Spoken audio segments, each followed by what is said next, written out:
वतन, तेरे बदले में जमाने की कोई चीज नहीं। मन को मत भर मारे मानव, मन को मत भर मारे मानव, मन है ये मत बाला, और कभी ये बन जाता है मस्जिद, कभी ये बने शिवाला। निवेदन करता हूँ, हे गुरुवर नमोस्तु नमोस्तु नमोस्तु।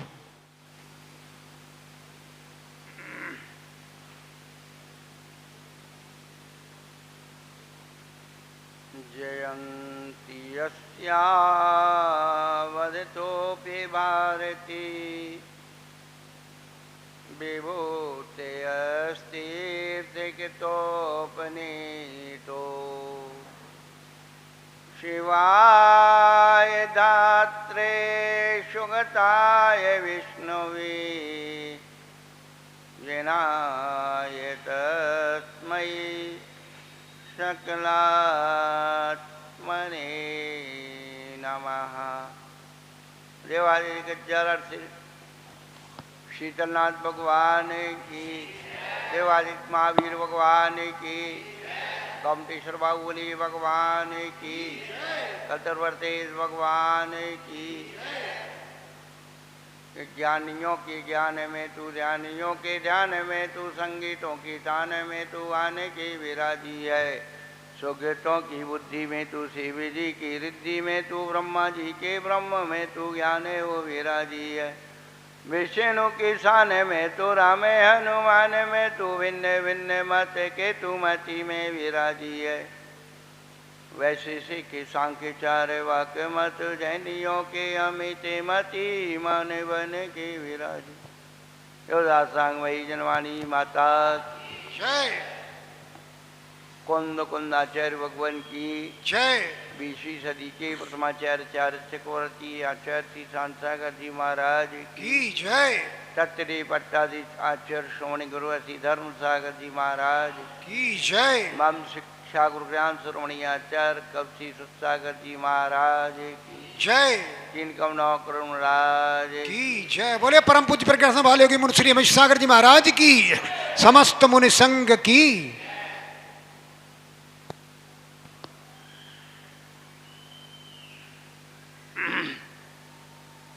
धर्मानुरागी भव्यात्माओं, पिछले दिनों से हम लोग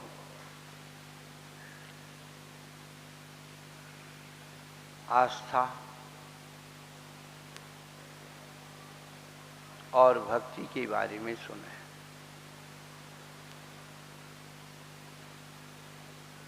आस्था का मतलब है एकाग्रता,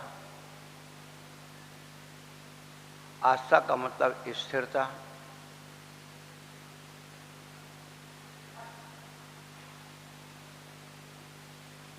आस्था का अर्थ है अपने लक्ष्य को निश्चित कर लेना।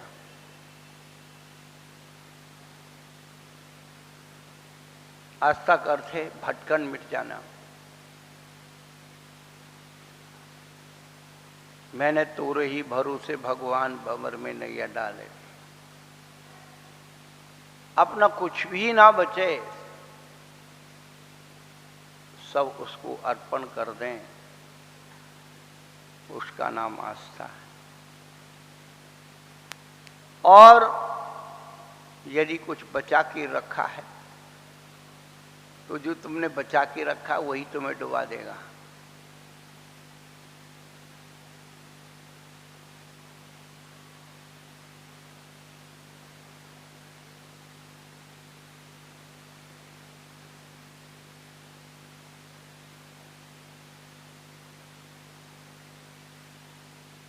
यदि तुम्हें किसी से कुछ ना कहना हो,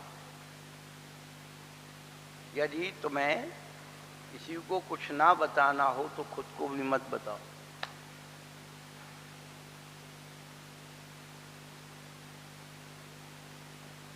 हम खुद को बता देते इसलिए सब कुछ जान जाते हैं। आपने मीठा खाया और ऐसी गर्दन हिला दी, इसका मतलब अच्छा लगा है और सबको पता लग गया। आपने कोई ऐसी चीज खाई और मुंह बना लिया, पता लग गया यार इसको अच्छी नहीं लगी।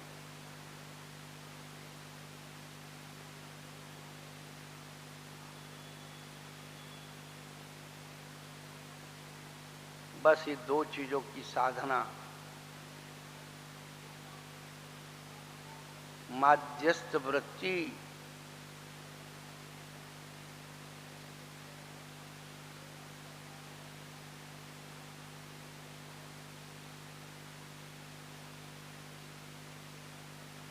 एक राजा और मंत्री दोनों जंगल में भटक गए, भूखे थे।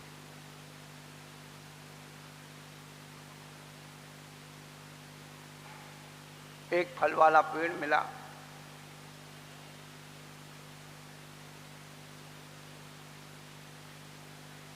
स्वाभाविक होता है कि राजा के साथ मंत्री है, बड़ा निष्ठावान।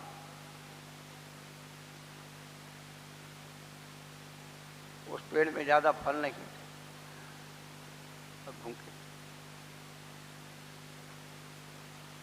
मंत्री ने विचार किया मैं अपने राजा को ऐसे खिलाऊंगा, गड़बड़ हो गया था। उसने अपनी तलवार की नोक से फल को सुधारा, एक कली खाई, दो कली खाई, तीन कली खाई, वो खा गया। राजा इंतजार कर रहा था कि ये मुझे देगा। अंतिम कली बची, राजा ने हाथ पकड़ा कि सब तू ही खा जाएगा, मेरे को दे। हाथ से छुड़ा के खाया, बिल्कुल कड़वा।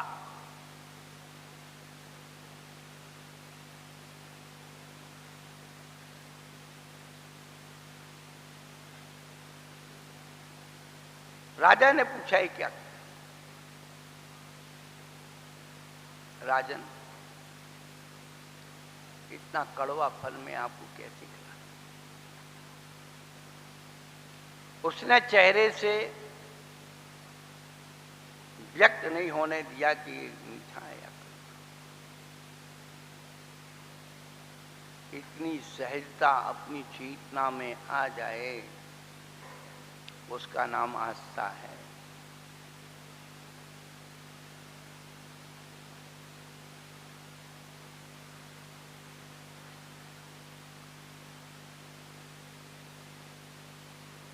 वही आस्था तो जहर को अमृत करती है, तलवार को माला बनाती है, नाक को हार बना देती है, सूली को सिंहासन बना देती है।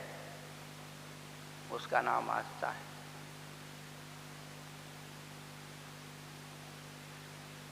उतने गहराई से भरो तो आप, उतने निश्चल तो हो आप, जो निश्चल हो गए हैं। सच्चे देव सतगुरु निश्चल। आज तक किसी भगवान ने नहीं कहा तू मेरी पूजा करना। उन्होंने ये कहा कि मैंने भी उनकी पूजा की थी, तो मैं ये बन गया, तुम भी ऐसी पूजा करो, तुम भी बन जाओ। ये नहीं कहा तुम मेरी पूजा करना। तो जो भगवान कहता तुम मेरी पूजा करो, कहीं दूर सी जगह मत जाओ, वो भगवान ही नहीं।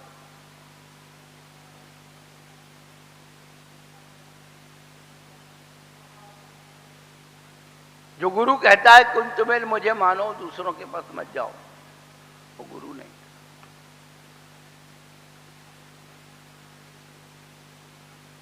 तो शास्त्र कहता केवल मुझे पढ़ो, दूसरा पढ़ो ही मत। तो शास्त्र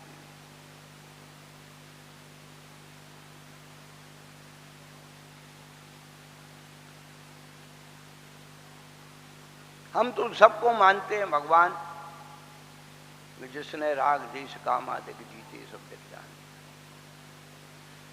भवबीजांकुर जन्ना रागाद्याक्षय मुपागत यस्य ब्रह्मा वा विष्णुर्वा हरो वा।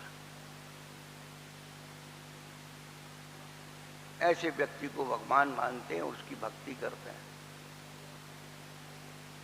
हम उसकी भक्ति करते हैं जो भय से मुक्त हो गया, जो स्वयं डरा हुआ है,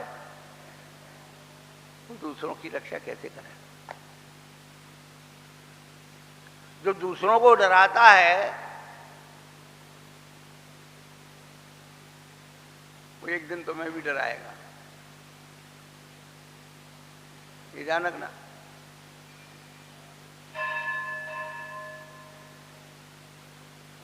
जो दूसरों को डरा के काम लेता है, एक दिन उसके अधीनस्थ उनको भी डराएगा। देख, जैसे उनसे साथ ऐसे ही तेरे।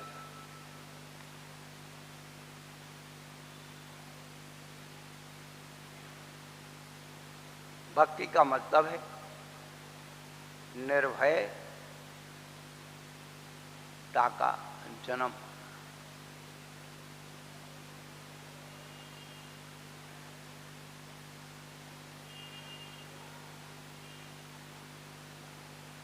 जैसे बच्चा मां की गोद में आकर के अपने आप को निर्भय कर लेता है, क्या मुझे संसार में कोई नहीं मानता, ऐसे ही वो चेतना, ये शरीर नहीं, चेतना का अर्पण, शरीर का और वचन का अर्पण तो बहुत लोग करते हैं, कि मन का अर्पण कर दें, उसका नाम समर्पण है।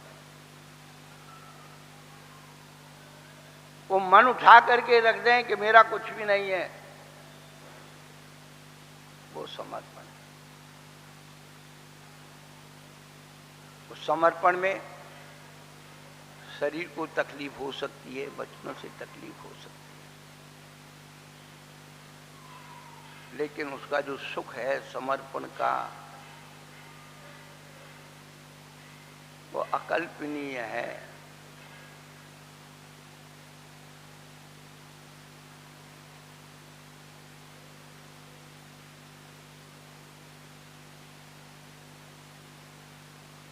जिन भगवान की भक्ति हम कर रहे हैं, आचार्य भगवान लिखते हैं,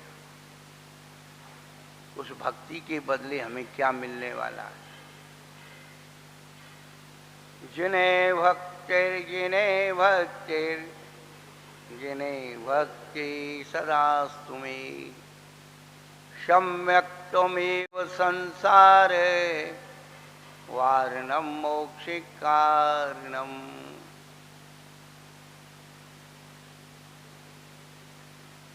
इतनी सीधी सी बात है। उस जिनेंद्र भगवान के मार्ग का श्रद्धान कर लेना, स्वीकार कर लेना कि इसके अलावा कोई दूसरा मार्ग नहीं है, रास्ता नहीं है, इसी का नाम सम्यक दर्शन है।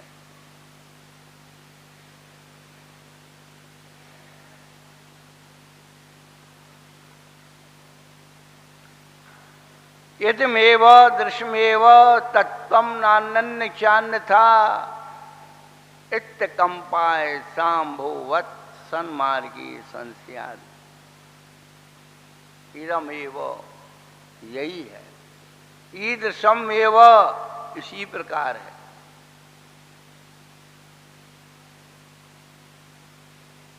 क्या तत्व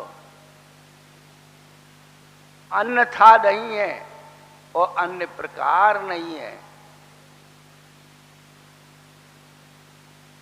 यही है इदमेव, इसी प्रकार भी है, अन्य नहीं और अन्य प्रकार नहीं है। चार विशेषण है, इन चार बातों का समाधान अपने अंदर कर लेना।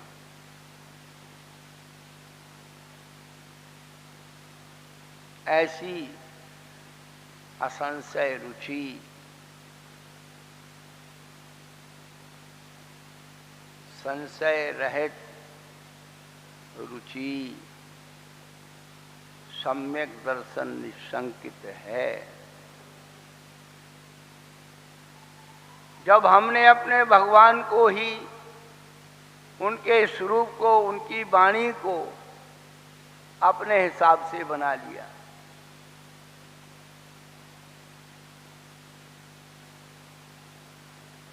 तो सम्यक दर्शन कहाँ है?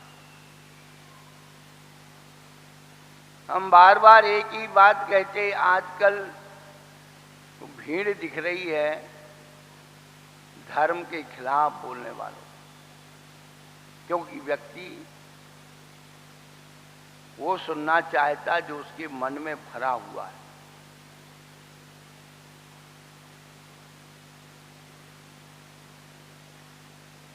व्यक्ति वो नहीं सुनना चाहता जो उसके मन से कुछ निकाला जाए। वो कहते करिए ये काय का प्रवचन, आपकी कमजोरियों का पुष्टिकरण हम करना शुरू कर दें तो सबसे अच्छे महाराज हम हैं।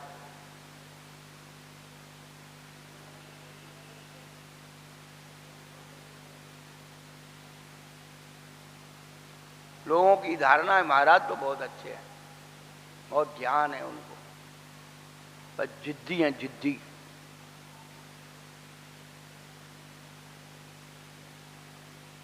हम पिछली बार भी बता चुके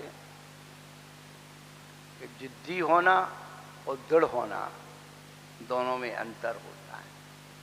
खास करके दृढ़ता होती है सच्चाई में और जिद्दीपन होता है झूठ में।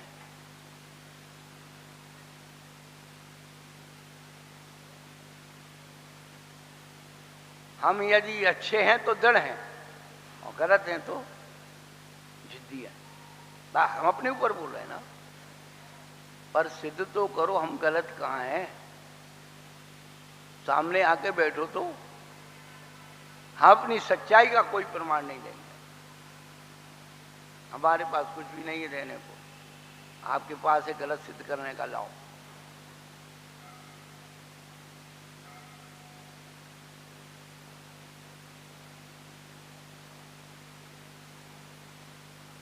कहने का अभिप्राय है कि जो जिनेंद्र भगवान की भक्ति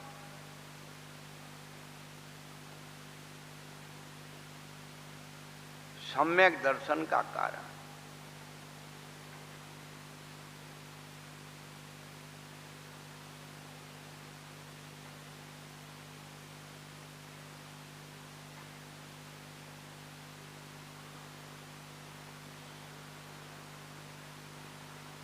भगवान की भक्ति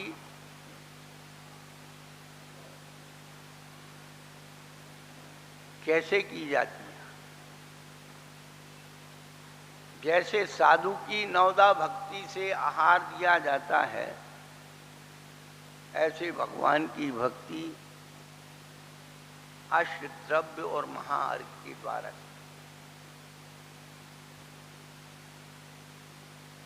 पूजा के 8 ही द्रव्य है,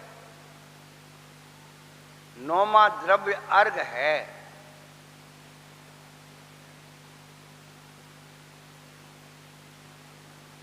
और अर्घ का मतलब है मूल्यवान, और मूल्यवान वस्तु का मतलब है कि चावल, जल, चंदन, अक्षत सब मिलाकर के अर्घ नहीं है। पिछले दिनों भी आपको बताया, पूज्यपाद आचार्य, गुणभद्राचार्य, वसुनंदी आचार्य ने जो ग्रंथ लिखे उसमें अष्टद्रव्य की पूजा के बाद, फल के चढ़ाने के बाद अर्घ का जहाँ विश्लेषण किया है तो उन्होंने कीमती द्रव्यों का वर्णन किया है। सोने चांदी के बर्तन, छत्र, चमर, झारी, घंटा, कलश, प्राचीन काल में ये सब चढ़ते थे।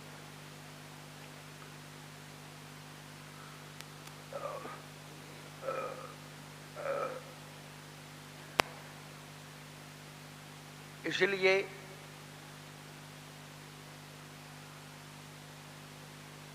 पुराने लोग बार बार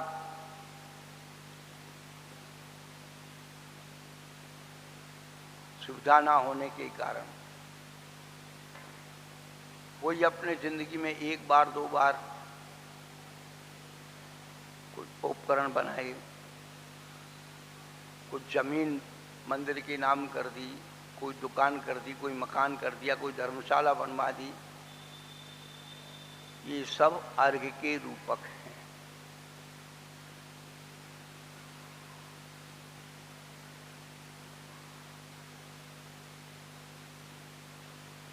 जिनवाणी की प्रतियां प्रिंट करा दी, ये भी अर्घ का रूप है।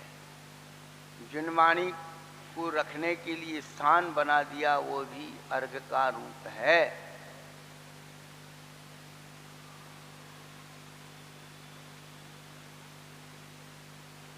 गुरुओं को रहने के लिए आश्रय बना दिया, स्थान बना दिया, निवास बना दिया, वही भी अर्घ का रूप है। ऐसी चीजों पर अपना कब्जा कर लेना, यही निर्माल्य कहलाता है। निर्माल्य वो नहीं है कि मंदिर में चावल उठा के खाली सो निर्माल्य हो गए, या चिटक खाली सो निर्माल्य हो गया। ये तो भगवान को एक प्रकार से भेंट रूप है, और भेंट में हमेशा रिटर्न मिल सकता है। इसलिए गंधोदक अपन लेते हैं, भगवान के चरणों का चंदन लगा करके हम माथे पे लगा लेते हैं, भगवान के चरणों के पुष्प अपन ग्रहण कर लेते हैं, भगवान के चरणों में लिखा हुआ आशीष फल उसे ग्रहण कर लेते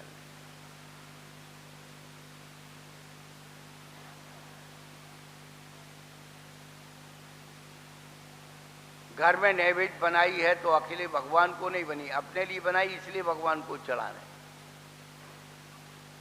ये मत सोचो कि भगवान को नैवेद्य बनाई बच गई तो उसको फेंकोगे, नैवेद्य मार लोगे, ऐसा नहीं है।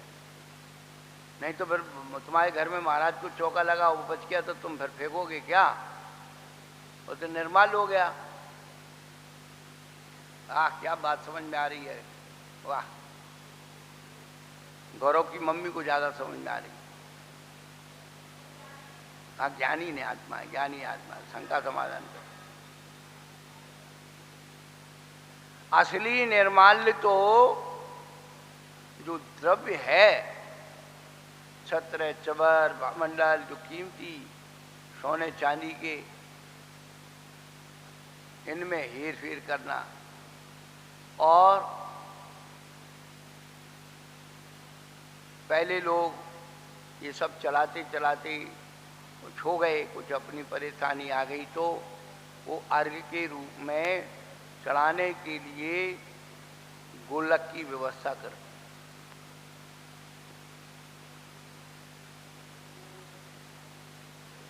अब गोलक की व्यवस्था हुई, तब से झगड़ा शुरू हो। असली निर्माल्य तो यही है। किसी ने अपनी व्यवस्था के लिए गुल्लक रखी थी, दूसरा है निकाल के ले गया, और निर्माल्य का बाप है।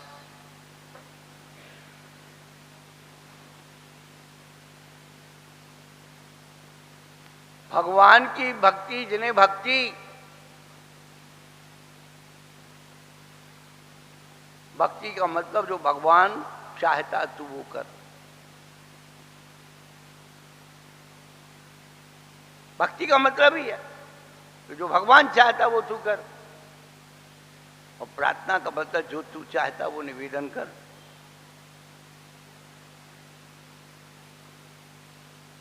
अच्छा एक बात बताओ,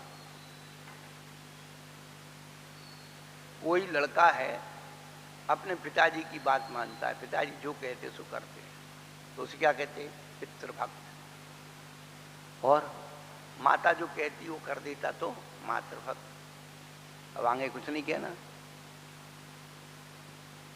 कह दूं? अरे पत्नी जो चाहती वो कर दो तो।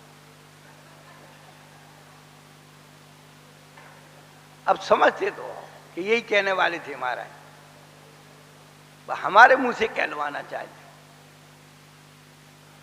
गुरु भक्त का मतलब वही है, जो गुरु चाहता वो कर।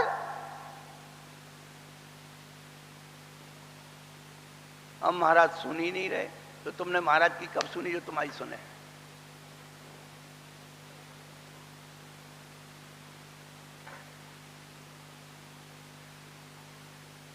बहुत देर में समझ में तो आएगी, लेकिन बहुत देर हो जाएगी। आएगी तो आज नहीं आई, कल आएगी, कल नहीं आएगी, अब बाद में आएगी, अगले जन्म में आएगी, आएगी यही बात।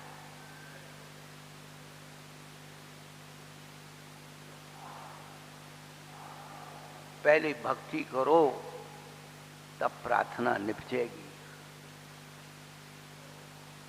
बिना भक्ति की प्रार्थना बेकार हो जाएगी।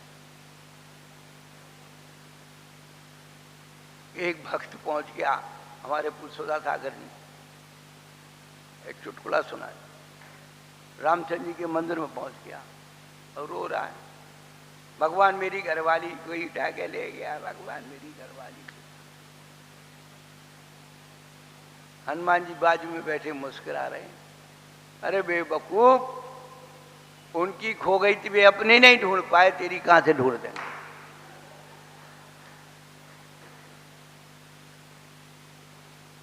भक्ति और प्रार्थना किनके सामने कैसे करना चाहिए ये भी तो सोचो।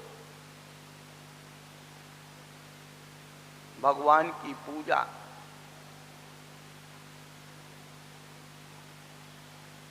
कैसी होती है?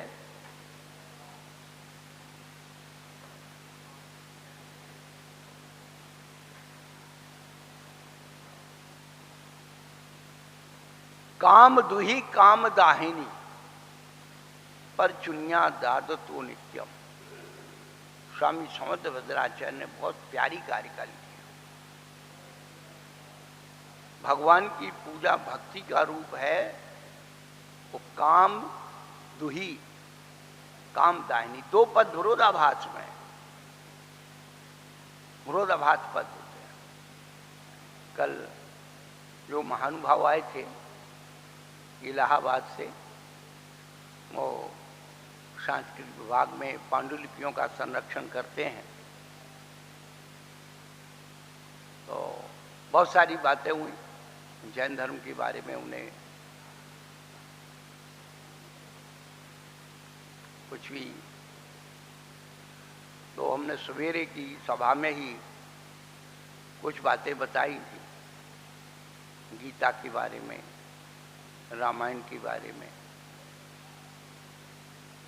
तो हमने कहा कि तुलसीदास जी ने दो विरोधाभास पद दिए।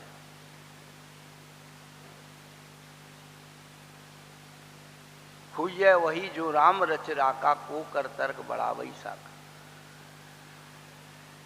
जो राम ने रच दिया है, लिख दिया, वही होगा।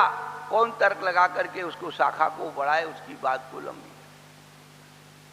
और दूसरी जगह क्या कहा? कर्म में प्रधान विश्व करी राखा, जो जस करहि तसही फल चाखा।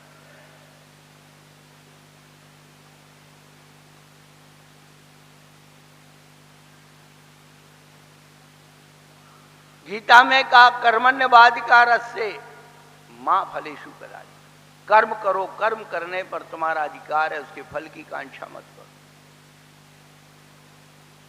मतलब कर्म करें और फल की कांक्षा ना करें। बोले फल की कांक्षा मत करो, उसका फल हम तुम्हें देंगे, तुम तो केवल कर्म करो। कर्म हम करें, फल वो देगा। मुरुदाबाद कितना मनोवैज्ञानिक सत्य उस गीता के अंदर है, जीवन समझदार है, वो पढ़ा नहीं। कर्म आप करोगे और फल की कांक्षा कर लोगे तो दो बातें होंगी। आप ज्यादा काम करोगे और फल थोड़ा मांगोगे। काम तो किया तुमने राष्ट्रपति के पद को प्राप्त जैसा, वो तुमने चपरासी की नौकरी मांग ली, तो सब बेकार। तुझे मांगने की अकल ही नहीं है। और काम किया थोड़ा और फल मांग लिया बड़ा, तो फिर क्या होगा? संक्लेश होगा। इसलिए तुझे मांगना नहीं आता, कुछ उसके ऊपर भी छोड़ दे। एक नास्तिक व्यक्ति था, नास्तिक, रास्ता में चला जा रहा था, बेल के ऊपर ये जिस पर ये लगती हैं, सेम लगती हैं, लौकी लगती हैं, ऐसी बेल के ऊपर, लता के ऊपर इतने बड़े कद्दू लटक रहे थे। बोले भगवान को ये अकल ही नहीं है, इतनी पतली पतली बेल है, इतने मोटे मोटे कद्दू लटका दिए, इतने बड़े बड़े फल लगा दिए। भगवान बिल्कुल बेवकूफ है। मैं होता इसकी जगह तो थोड़ी दूर और आगे गया, कबीट का पेड़ था, बहुत बड़ा था और चित्ते फल लग रहे थे। बात तो भगवान बेवकूफ, अक्ल नहीं उसमें, इतना बड़ा पेड़ बना, इतने से फल लगा दिया। अब धूप तो लग रही थी, थोड़ी देर बैठ गया, हवा के झोंके से एक कैंटा उसकी कान पे गिरा। अब वो देख,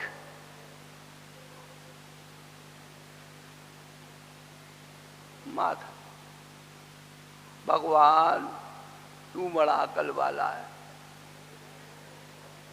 जी इतना बड़ा कद्दू को जैसा फल मेरे ऊपर गिर जाता तो मैं तो ही मर जाता।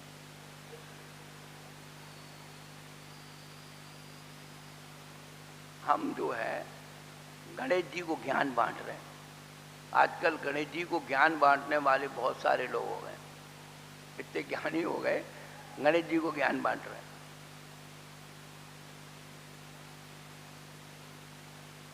काम दुही काम दाहिनी, ये दोनों पद विरोधी हैं।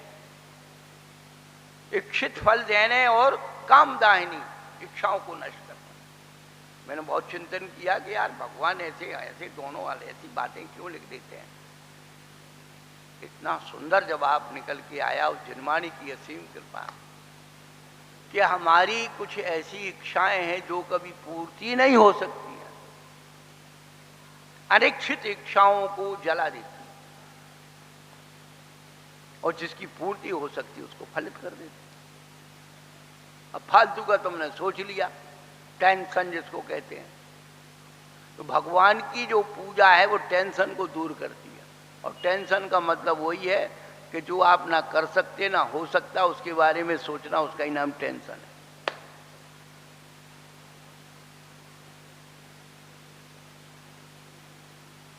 और टेंशन लेने की चीज नहीं है, देने की चीज होती है।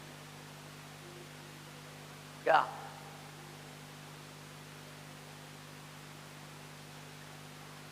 दो आदमी चले आ रहे थे, जाति धर्म पहले चलते ही था,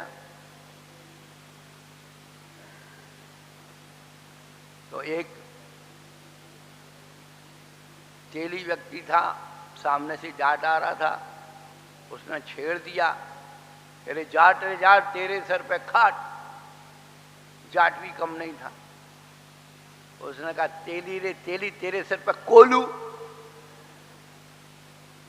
सुनने वाले ने कहा यार ये तो कोई तुकबंदी नहीं बनी। बोले तुकबंदी नहीं बनी कोई बात नहीं, बोझा तो मरेगा था, मेरे सर पे तो खाटी है, वो तो हल्की है, इसके माथे कोलू रख दिया, मर। ये फोपट का टेंशन देने वाले लोग संसार में बहुत हैं। बिल्कुल घबराना नहीं चाहिए, और खास करके आप लोग को तो घबराना नहीं, जितने बैठे ना यहाँ कुछ भी हो जाए, अरे जब आपका गुरु नहीं डरा आप क्यों डरते हो? अरे मरना तो एक ही बार है, एक ही बार मरना है, मरना सबको एक दिन, अपनी अपनी बार। मरा तो वो मेढक भी है, मरा तो वो मेढक भी है, 21,000 वर्ष तक जिंदा रहेगा, ये ध्यान रखना। वो बड़े बड़े आचार्य उसकी स्तुति कर रहे हैं। अरत चरण सपरया महानुभाव महात्मना मौदत भेका प्रमोद मत्ता उसमें ने कैन राज गृहे। मरा तो वो भी शुकर। दो व्यक्ति थे, एक नाई था, कुम्हार था, एक मिलके धर्मशाला बनाई। वो अपने बाबा जी को पकड़ लाया, ये अपने बाबा जी को पकड़ लाया। अब आपके बाबा जी तो शंकर जी होते, जैसे रख दो वैसे ही रह जाते। वो तो शाम को रख के गया, वो आया, उसने उठा के महाराज को बाहर कर दिया। रात भर बेचारे महाराज ठंड में रह गए। तब सुबह उसको मालूम पड़ी तो दोनों की लड़ाई हो गई। अच्छे के लिए लड़ा था बेचारा, लेकिन मर करके आत्म परिणाम होता है। अच्छी बात में भी ऐसा थोड़ी हो जाता, शुकर बन गया। अब वो मुनिराज जंगल में तपस्या गुफा में कर रहे, वो मर करके शेर बन गया, ये बन गया शुकर। पूर्व संस्कार था, ये मुनिराज हैं, इनकी रक्षा होना चाहिए। लड़ाई लड़ी उसने शेर से, मृत्यु को प्राप्त हुआ तो स्वर्ग में गया। विषय वासनाओं के लिए, पाप के लिए रहोगे तो दुर्गति है। धर्म की आराधना, धर्म के साथ में हम तो बार बार कहते, अरे जिसका कोई अस्तित्व नहीं है, ऐसे व्यक्ति के ऐसे भगवान की आस्था करते हैं और उसके प्रति मर मिटने को तैयार होते हैं। जिसका कोई अस्तित्व नहीं है, उसकी आस्था करते और उसके प्रति मर मिटने को तैयार होते हैं। अरे भैया, जिसका अस्तित्व है,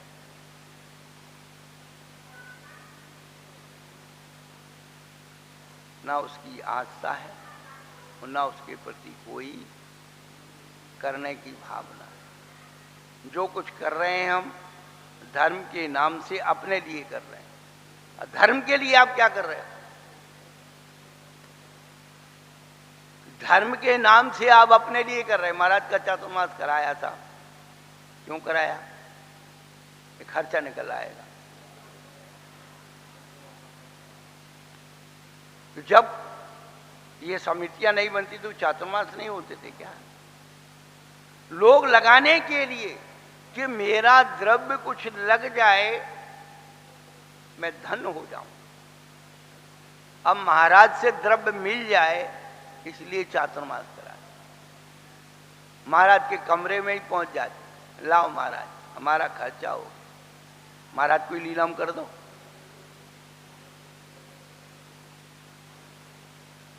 कितनी सोच बदली है। ये भक्ति नहीं है, ये सब स्वार्थ है।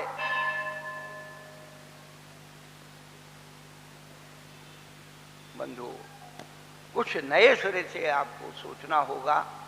आज धार्मिक, सामाजिक और राजनीतिक तीनों समीकरण बिगड़े हुए हैं। राजनीति में तो कुछ स्थिरता दिख रही है, लेकिन सामाजिकता और धार्मिकता दोनों का स्वाहा स्वाहा है।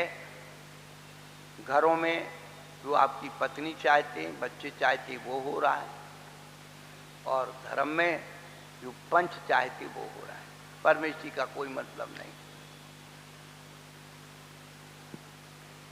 कहने का अभिप्राय तो यही है कि हम अपने जीवन का परिवर्तन लाएं, कुछ सच सुनने की ताकत रखें, सच सुनने